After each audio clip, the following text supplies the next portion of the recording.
আজকের আবু সিদ্দিক খুন হয়ে গেল কেন? আজকের আবু সিদ্দিক খুন হয়ে যাবে? এটা তো উত্তরপ্রদেশ নয়, এটা তো বিজেপি শাসিত রাজ্য নয়, এটা মমতা ব্যানার্জি রাজ্য। আজকে কেন আনিস খানকে খুন হতে হয়েছে? আজকে কেন আবু সিদ্দিককে খুন হতে হয়েছে? এটা আমার আপনাদেরকে ভাবতে হবে, ভাববার সময় হয়ে এসেছে। যদি আপনি না ভাবেন আবু সিদ্দিকের কি অপরাধ ছিল? আবু সিদ্দিক শুধুমাত্র আইএসএফ কে সমর্থন করেছিল, সে আইএসএফ এর বড় নেতা ছিল না। আবু সিদ্দিকের অপরাধটা কি ছিল? আবু সিদ্দিক ভাইজানকে ভালোবেসেছে, এটাই আবু সিদ্দিকের অপরাধ ছিল। আবু সিদ্দিকের অপরাধটা কি হয়েছে? সেই রাজ্যের বাসিন্দা হওয়ার পরেও কর্ণাটকে ব্যবসা করতে গিয়ে অন্য রাজ্য থেকে অর্থ নিয়ে আমার রাজ্যকে সাজানোর জন্য আবু সিদ্দিক অন্য রাজ্যে চলে গিয়েছিল। কিন্তু তার বিনিময় এই মমতা ব্যানার্জি সহ্য করতে পারেনি, এই রাজ্যের পুলিশ সহ্য করতে পারেনি। আবু সিদ্দিক কর্ণাটকে কেন রোজগার করতে যাবে? এই রাজ্যে থাকবে, ভিখিরির মতো থাকবে। আমরা এই 500 টাকা লক্ষ্মীর ভান্ডার দেবো, ওতে বেঁচে থাকতে হবে। 2 টাকার চাল দেবো, ওতে বেঁচে থাকতে হবে। আমরা এই বার্ধক্য ভাতা 1000 টাকা দেবো, ওতে বেঁচে থাকতে হবে। আমরা ফ্রিতে এইগুলো দেবো, সেইগুলো খেয়ে বেঁচে থাকতে হবে। তোমাকে পয়সা রোজগার করতে আমরা দেবো না। তুমি কর্ণাটকে গিয়েছো, তুমি ভাইজানকে ভালোবেসেছো, তুমি আইএসএফ কে সমর্থন করেছো, অর্থাৎ এই পৃথিবীতে তোমার কোনো জায়গা নাই, এই বাংলায় তোমার কোনো জায়গা নাই। আজকের সুকৌশলে মুসলিমদেরকে মারার জন্য হিন্দু মুসলমান একে অপরের সঙ্গে লড়িয়ে দেওয়ার জন্য একদিকে যেমন বিজেপি শুরু করে দিয়েছে, আর একদিকে তৃণমূল কংগ্রেস শুরু করে দিয়েছে। তার মাঝখানে প্লেয়ার হিসেবে যারা খেলছে, এই প্রশাসন রাজদীপের মতো একটা কুখ্যাত গুন্ডা, সেই মাঝখানে ম্যাচটা খেলে দিচ্ছে। মানস চ্যাটার্জির মতো একটা গুন্ডা ক্রিমিনাল, সে মাঝখানে খেলে দিচ্ছে। এই জন্য আপনাদেরকে বলবো, আপনারা সচেতন হন। আপনারা যদি সচেতন না হন, আগামী দিনে আপনাদেরকে গোলামি করতে হবে। আপনাদেরকে আগামী দিনে এই রাজ্য সরকারের দাসত্ব স্বীকার করতে হবে। এটা আপনাদেরকে ভেবে রাখতে হবে। আমাদেরকে আজকে একে অপরের সঙ্গে আলাদা করে রেখে দিয়েছে। কেন রেখে দিয়েছে? তার কারণ আছে। কারণ আমরা নিজেদের মধ্যে যত খাই করে লড়াই করব, যত কামড়ি করতে পারবো, রাজনৈতিক নেতাদের ততটা ফায়দা হবে। কেন আমরাও রাজনীতি করি। আপনারা বলবেন তাহলে আপনাদেরও ফায়দা না।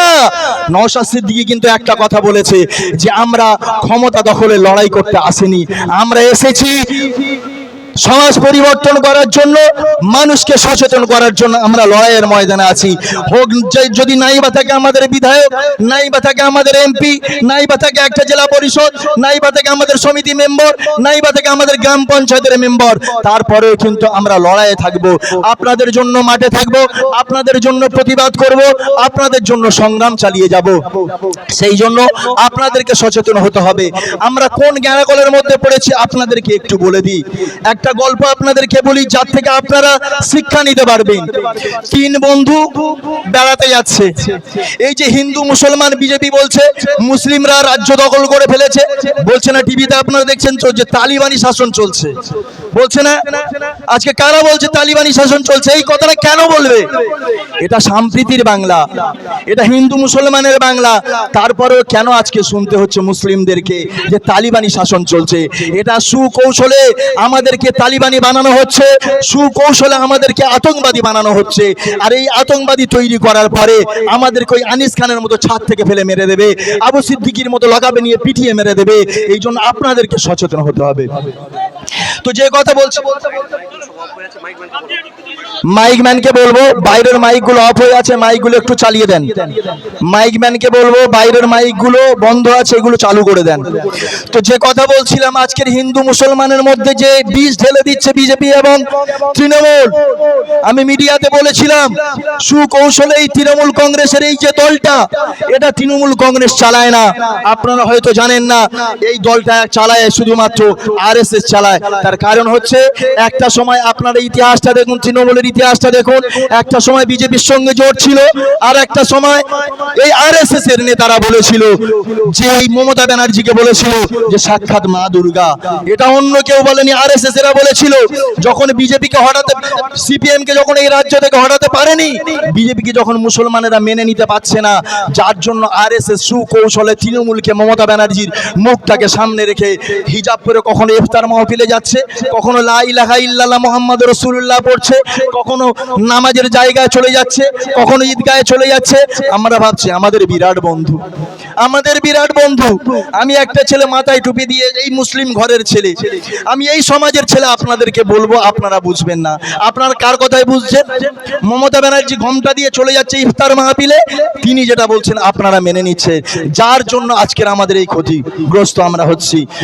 যে তিনজনের গল্প যেটা বলছিলাম যে ডিভাইডেড হচ্ছে, আমরা ভাবছি আবু সিদ্দিক হত্যা হয়েছে, আমাদের কি যায় আসে? আমরা যদি বেশি লাফালাফি করি আমাদেরকেও আবু সিদ্দিকের মতো মেরে দিতে পারে। কিন্তু প্রথম থেকে আমরা বলে আসছি যে আমরা মরতে রাজি আছি, কিন্তু আবু সিদ্দিকের মতো আর দ্বিতীয় আবু সিদ্দিক আমরা এই রাজ্যে হতে দেব না।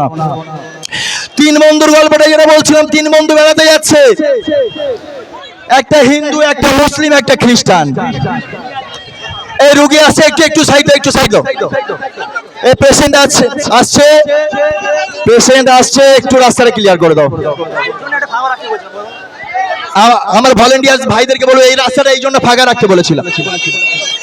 এমার্জেন্সি একটা রোগী আছে, পেশেন্ট যাচ্ছে এমার্জেন্সি, একটু ক্লিয়ার করো। এবং আমি আমার একটু তাড়াতাড়ি পার করে দেন ভাই, এই জায়গাটা ফাঁকা রাখতে হবে ভাই। এই জায়গাটা আপনাদেরকে হাত জোড় করে অনুরোধ করছি, এই জায়গাটা ঠিক এইভাবে ফাঁকা রাখুন, এইভাবে একটু ফাঁকা রাখুন, আপনাদেরকে অনুরোধ করছি, আপনারা ফাঁকা রাখুন। আসে ভাই, আসে আসে আসে ভাই, আসে আসে আসে আসে আসে আসে আসে। আমরা জানি আপনাদের মনের মধ্যে অনেক জ্বালা আছে, সেই জ্বালার মধ্য দিয়ে আপনাদেরকে চলতে হচ্ছে, এটা আমরা জানি। এক দুঃখ, এক কষ্ট আমরা বুঝি। তো তিন বন্ধু, একজন মুসলিম, একজন হিন্দু, একজন খ্রিস্টান, তিনজন বেড়াতে যাচ্ছে। তো বেড়াতে যেতে যেতে তিন বন্ধু একটা তরমুজ বাগান দেখতে পেয়েছে। তো তরমুজ বাগানে তিন বন্ধু ঢুকে গেছে, গিয়ে তরমুজ খাচ্ছে। কার বাগান তার কোনো ঠিক নেই, খাচ্ছে। তারপরে খবর পেলে যে একটা হিন্দু ভাইয়ের বাগান, তরমুজ বাগানটা একটা হিন্দু ভাইয়ের বাগান। তা সে বয়স্ক মানুষ এসে দেখছে তিনটে তরতাজা যুবক, তারা তরমুজ বাগানে গিয়ে তরমুজ খাচ্ছে কাউকে না বলে। এ তো বুড়ো মানুষ কি করবে, যে আমি যদি এক্ষুনি ওদের সঙ্গে ঝগড়া করতে যাই, ওরা তো তিনজন আমাকে মারবে। ও তখন বুদ্ধি খাটিয়েছে, আপনারা একটু ভালো করে শুনুন কোথায় আমাদেরকে ফাঁসিয়ে রেখেছে। তখন এই বুড়োটা বুদ্ধি খাটিয়েছে যে এদেরকে একসঙ্গে আমি কিচ্ছু করতে পারবো না, এদেরকে সর্বপ্রথম আমি আলাদা করব। কি করলো, সেই বাগানে গিয়ে মুসলিম ছেলেকে ধরলো। মুসলিম ছেলেকে ধরে বলছে, বাবা, একদম মিষ্টির সঙ্গে বলছে, যেমন মমতা ব্যানার্জি এখন ঘোমটা দিয়ে বলছে, তেমন ঠিক ওই রকম ভাবে সেই বয়স্ক লোকটা মুসলিম ছেলেকে বলছে, বাবা, তোমার ধর্মে তো কারোর কোনো জিনিস না বলে খাওয়া তো হারাম, খাওয়া যায় না।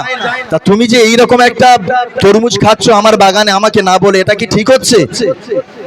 যখন মুসলিম ছেলেটাকে বলছে, তখন খ্রিস্টান আর হিন্দু তারা দুজন কি করছে, চুপচাপ আছে। তারা যেন আমাকে তো বলছে না, বলছে তো মুসলিমের ছেলেদের, বলছে তো মুসলিম ছেলে, আমাদের তো কিছু বলেনি। ভাবছে যে ও তো আমার জাত ভাই, কিচ্ছু বলবে না। এখন সেই মুসলিম ছেলেটাকে খানিকটা পিটিয়ে দিল, সে তো মাঠ আর খেয়ে বাগানে সাইড হয়ে গেছে।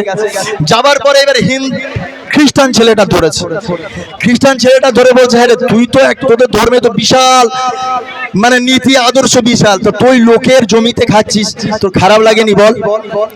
বলে ওকে যখন ঠ্যাঙাচ্ছে, তখন মুসলিম ছেলেটা ভাবছে যে আমি তো মার খাচ্ছিলাম, তুই চুপচাপ ছিলিস, তুই মার খা, আমি চুপচাপ থাকবো।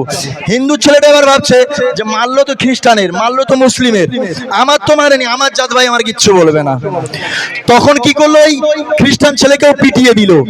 দেওয়ার পরে শেষ বেলায় হিন্দু ছেলেকেও ধরেছে, ধরে বলছে, মুসলিম না হয় ও আমার জাত ভাই না, ও আমাকে না হিংসা করে, ও আমার তরমুজটা খেয়েছে, বাগানটা নষ্ট করছে। খ্রিস্টান না হয় আমার ধর্মের নয়, ও আমাকে ক্ষতি করতে পারে, ক্ষতি করেছে, কিন্তু তুই তো আমার জাত ভাই, তুই তো আমার জাত ভাই, তুই আমাকে এত বড় ক্ষতি করতে পারলি। তখন মুসলিম আর খ্রিস্টান তারা দুজন ভাবছে, ও এবার মজা লাগছে, যে আমাদের দুজনের যখন মারছিল তুই হাসছিলি, এবার তোর জাত ভাই তোকে পিটবে।